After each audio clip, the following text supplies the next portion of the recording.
জানাতেই হবে, কারণ মুকুন্দপুরে সোনার দোকানে লুট, আর সেই লুটের চেষ্টা করা হয় ক্রেতা সেজে। ঠিক এই দোকানে হানা দেয় দুষ্কৃতীরা।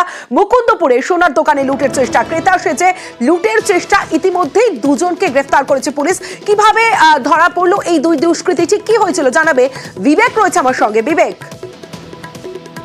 হ্যাঁ, যেটা জানা যাচ্ছে এই মুহূর্তে যে পূর্ব যাদবপুর থানা এলাকার মুকুন্দপুর ৮ নম্বর মুকুন্দপুর, সেখানে গীতাঞ্জলি জুয়েলার্স পরে এই দোকানটি রয়েছে, যেটি আজকে রোববার দিন খোলা ছিল দুপুরবেলার দিকে। এবং সেখানে কিন্তু ক্রেতা সেজে দুই দুষ্কৃতী ভেতরে ঢোকেন এবং তারা প্রথমে কিছু গয়নাগাটি দেখার কথা বললেও পরবর্তীতে তারা ধারালো অস্ত্র বের করে দোকানদারদের এবং দোকানের কর্মচারীদের হুমকি দেওয়ার চেষ্টা করেন, শাসান এবং লুটপাটের চেষ্টা করেন। এবং সেই সময় এই দুজন দুষ্কৃতীকে বাধা দেওয়ার চেষ্টা করলে দোকানদার যিনি রয়েছেন, দোকানের মালিক যিনি রয়েছেন, তাকে কিন্তু তার গলায় ধারালো অস্ত্র দিয়ে আঘাত করা হয় এবং তাকে কিন্তু ইতিমধ্যেই মুকুন্দপুর এলাকার একটি হসপিটালে তাকে নিয়ে যাওয়া হয়েছে।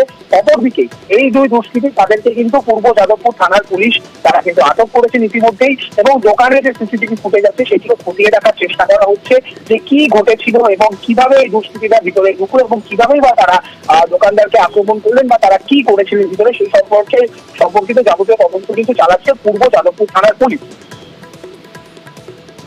বেশ বিবেক।